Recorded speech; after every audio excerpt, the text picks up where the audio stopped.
Hello, everyone. Welcome back to yet another episode of the Virtual Ninja Show. And before we get started, if you want to get a chance to get one of those plushies, please go to aka.ms/plüschket. Today, it's super exciting because I have Hadar with me, one of my favorites, and we are talking about attack disruption. But first of all, Hadar, please introduce yourself.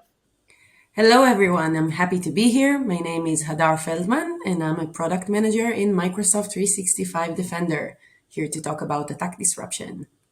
Yes, and our way goes long back. I don't know how to say it, but so happy that we still work together and that you have some exciting news to share. So first of all, what is automatic attack disruption? In order to explain what attack disruption is, we have to say something about why we actually created it. So the motivation behind attack disruption is based on the attack landscape as we see it. What we see out there are attacks continuing to be more advanced, rapid, and large scale. And that brings a huge challenge to the SOC. Having advanced attack takes longer to identify these. Having these extremely rapid means sometimes we have seconds, maybe minutes to respond to an attack. And the huge scale means it takes a lot of containment actions in order to make sure that the attack is effectively stopped. And this is where the automated attack disruption is kicking in to save the day and help. So what attack disruption really is, to your question, is an automated response capability of Microsoft 365 Defender that is there to quickly and effectively contain an attack in progress. That means identifying it quickly and act so it will be contained and stop the impact on the organization. When I think about many XDR and SOAR solutions, you can write your playbooks and you can write automated response actions. So how is that different? Attack disruption is different in many ways. First, it's important to say that attack disruption is fully automated, meaning there's nothing need to be configured. It's there working and saving customers every day. Another reason that attack disruption is very different from other capabilities that we know and that are very important and need to have, like prevention and blocking of attacks, is that attack disruption is really an XDR level of protection. And that means it leverages signals from across the different security solutions, use these signals to gain confidence that there is indeed an attack going on, and identify the compromised assets in this attack. That means that within seconds, automatically, we identify that there's an attack going on, we understand which attack that is, and we identify the compromised asset that the attacker is leveraging in order to continue spreading the attack. So there's the difference, right? So playbooks or something that someone creates themselves need to know the playbook and like basically exactly, oh, if this and this happens, then let's do it this and this without any kind of intelligence behind it. And then also it's not just blocking, it's really containing the asset that is impacted. Exactly. And I'd like to actually add to what you said. The example that you can see here in the bottom of this window, you can see a graph of a spreading human-operated ransomware attack. So what we know from these attacks is that the attacker would usually leverage a compromised asset, a device, and an account in order to spread the encrypting payload or the encrypting capability in the organization. So no matter how fast we will try to stop the files or the tools that the attacker is using, he's there and he's continuing to operate in the organization. And the reason that attack disruption is so unique is that attack disruption will take away the compromised assets that the attacker is using, the compromised device, the compromised account, contain these so there will be no additional encryptions going on in the organization by these assets. Mm-hmm. Are there specific attacks where this kicks in, or is this for all the incidents that are being raised? So currently we started with two specific attacks that we know have very high impact on our customers. One is human operated ransomware attack that we know that destroys and blocks access to critical organization data and that can spread very rapidly in the org and have major impact on the organization assets. Another type of attack where attack disruption is here to help is business email compromise financial fraud. A cloud-driven attack where the attacker will use the account of a person in the org in order to conduct fraud and actually make the organization lose money. So attack disruption identify these two types of attacks and take the action to contain them so the SOC will have more time to remediate and respond to the attack without any additional impact. So you just mentioned it. So we contain the assets. You mentioned the devices and users. What are we doing with the devices and users? And how is this being visualized to the SOC team of that organization? So this is actually another unique capability of attack disruption. What we use here is we use our capability again as XDR. So we were first talking about leveraging the XDR capabilities in order to create the confidence, right? To use the right signals to identify the attack. But here we also leverage the XDR point of view in order to act. So if we continue the example of human operated ransomware attack, the attacker is using an account and a device, and from there spreading to other devices in the organization. So what we do here is that we suspend the user that the attacker is using, and we also contain the device in order that it won't be able to access any other devices and encrypt them. It is important to say that usually attackers will choose unmanaged devices, knowing these are less protected and less supervised. And even if these devices are unmanaged by M365D, we will still be able to contain them. How do we show this to someone? Like someone sees in the portal there is an incident. Do we have an indicator that this is now an automated attack disruption? User accounts have been disabled, devices contained. How do we visualize that? So that's a great point. It is really important for us to tell the customer exactly what happened and give them all the tools to handle the attack, understand what happened, understand what was blocked, and actually remediate this attack and get back to business as usual. The way we will do that is we will leverage incident and the attack story inside of incident to indicate that there was a specific attack going on, in this case, ransomware, to indicate that there was an automated action of disruption and to mark exactly which were compromised assets that were contained, provide some recommendations on how to move on from here. Okay, wow. Okay, cool. And then they can also see in assets or users' devices and then click there on enable user or uncontain, unblock the device or Right. something. Okay. Of course, every action that attack disruption will take is always can be undone. And the security operation center can always look on the attack, understand what happened, get it back to safety, and then bring back the compromised asset back to business. Okay. So, what is our confidence in, we are isolating machines and disabling users. So how can we make sure that this actually is what it should do? Like, what are we doing? Right. Another great question, because confidence is really important here. We understand that by taking automated actions, we need to be highly confident in what we're doing and make sure that there's an actual attack going on and we're not just interrupting the organization. The way we do that is we are basing attack disruption on the incident capability. So as Microsoft 365 Defender customers already know, incident is an XDR capability correlating signals from all the security solutions all together in order to tell one attack story. We are very proud in incident journey, and we are still here, keep improving it and building it to tell the most accurate attack story to our customers. We do that by correlating millions of signals and actually creating Q reduction of 80% by that.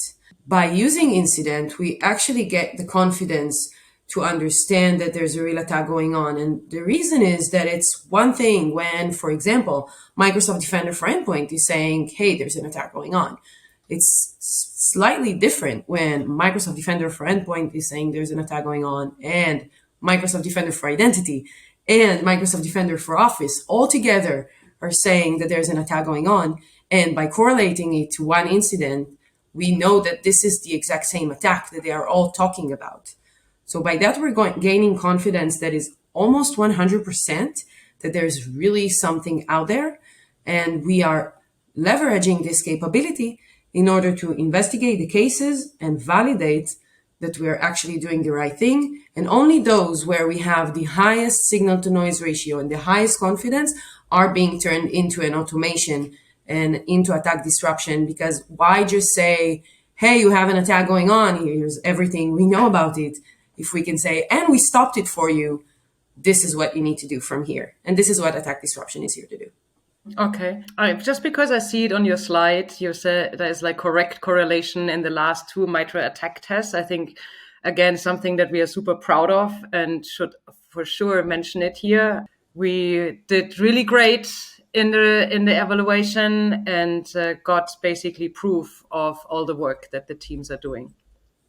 Yep. So, is there does it just work, or do people need to configure something and say, yes, enable it? And, or how does that work, Hadar? We are very confident in the capability of attack disruption to save our customers from high impact attack. And so these just work, as was announced by Satya in the last Ignite convention and published by the M365 in the M365D community. We do provide our customers with some controls in cases where they want to limit attack disruption impact in the environment, such as exclusions. We also provide some strong notifications on the automation, like email notification, and additional experiences and capabilities to enable customers to leverage the best of attack disruption. Okay, so, and someone would go in the portal, and then I think it's under settings, I would assume, to then configure I think it's important, exclusions, especially, not that the attack is better to run on those devices or with that user account, but stopping a business, I think, is also not good. Yeah. So in some cases, I would assume it's similar to other features that we have where we say, hey, please don't disable it on your, I don't know, domain controller or something. It's a high valuable asset, so let it run. Exactly. It's this critical ratio between we want to meet customers where they are. We want to give them the abilities to configure and make sure that their business operate as it should. But we, of course, ask to think really to have a lot of thought on what exactly is that we're excluding, because customers will tend to exclude their most valuable assets, and these will usually be the ones that the attacker would target. So This is a complex game. Yes. So you were mentioning it's, of course, an XDR capability and it uses the power, but it's still working for someone who does not have all the individual products under XDR, right? So if someone has Defender for Endpoint and Defender for Office 365 and maybe Defender for Cloud Apps, but not Defender for Identity, so that's still a thing, right? Right. So attack disruption obviously will work best where all the solution is deployed in its best. But it does also operates in different scenarios or different deployment setups. For example, business email compromise will require multiple signals involved in some of the cases, while human-operated ransomware will require other types of signals like Microsoft Defender for Endpoint or Microsoft Defender for Identity. And it is important to say that we are working on adding more and more scenarios that will leverage different type of capabilities across the Defender suite.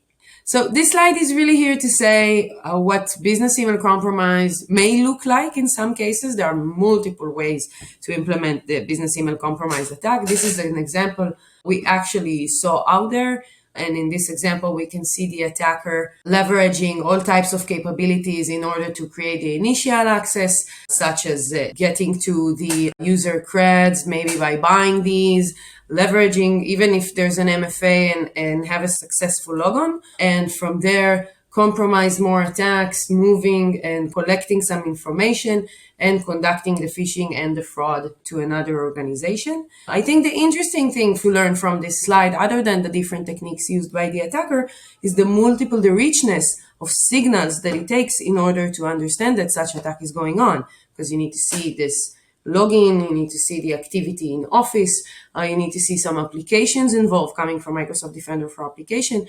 And only by combining these signals together, we can actually see the full picture of the financial fraud that is done here. And if we look in a siloed way, we may miss this big and important picture. By looking at it as a whole attack, we have the ability to identify it in high confidence and block. And because I see a couple of alerts, but then a lot of events. So because there is already a few alerts, also the events are being considered for your conclusion of that being an attack and it needs a disruption. Yes, this is another power of the XDR. The fact that and another power of incident, by the way, because it's one thing to see an alert coming from Defender for Application and from Azure Active Directory Information Protection. And both these alerts together tell a story. But in some cases, we have one event coming from one solution and another event coming from another. Each event by itself may be benign, but when combining these events together, we can see something that indicates on a suspicious technique being used by an attacker. And so leveraging the raw events coming from the different parts of the suite is another great way to make sure that we got our customers covered and protected. So you just explained us the business email compromise, but earlier you also mentioned ransomware, which is always, it's super scary and can be very dangerous. Can you explain us what we would do in a ransomware example? Sure. Ransomware is a personal story to me. I'm working on help protecting our customers from human-operated ransomware for like 6 years now, I think. And I think this is one of the best and most interesting solutions that we got to. So as you can see in this slide, there are many techniques being used as part of human-operated ransomware attack. After all, it's just a human sitting hands on keyboard trying to get to the most powerful asset in the organization. So from there, they can massively spread, encrypt the entire network, and then ask for the ransom. So our researchers mapped dozens of cases and techniques being used in order to understand all the pre-ransom phase and how can we best indicate that this attack is coming. And what you can see here that at some point, the attacker will get to this very strong and powerful asset, and with that spread laterally in the organization.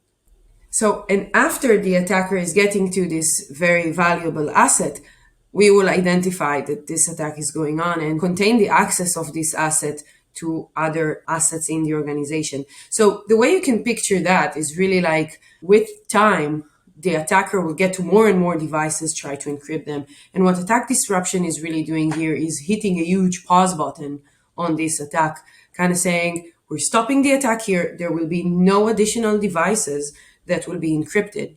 And from here, the SOC has time to actually investigate, understand what's going on, because the attacker is contained in one specific device in the org. Yeah, the attacker might be contained, but it's still there and probably trying to find other ways. So it's still important to have a SOC analyst to go and understand what further is going on, I would assume. Absolutely. Attack disruption won't fully resolve the attack. Attack disruption will buy the SOC time to handle this attack properly without the counter of encrypting devices keeps growing behind them. Okay, so this is, I think, super exciting, and I hope that many, many people watch that episode and learn about it and maybe get aware of it, that it exists, and then configure the options that are available in the portal. And today, Hadar, it is available in public preview. What does that mean?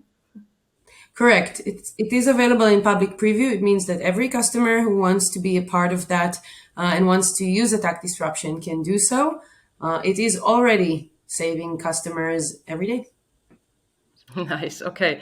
And yeah, I think the call to action is really hopefully not try it out, which means you had a massive attack on your network. But yes, be aware of it and look out for it, configure it in the way you need it. And then, of course, also provide us with feedback. That's important for your team, Hadar, I would assume. Yes, very much. We want to hear from you. We want to know what you think of attack disruption. What would be the next thing you want to see? Anything that can help us do a better job on protecting our customers. And for the feedback, there is within the portal a feedback option. So please use that, and it will arrive at Hadar's team's desk to then look at it and work through it. Again, thank you, Hadar, so much for being my expert on today's show, exactly, and talking about this guy here, aka.ms/plüschcat, if you want to get a chance to get one of those or give them a new beloved home. And with that, thanks everyone for watching and see you soon. Bye.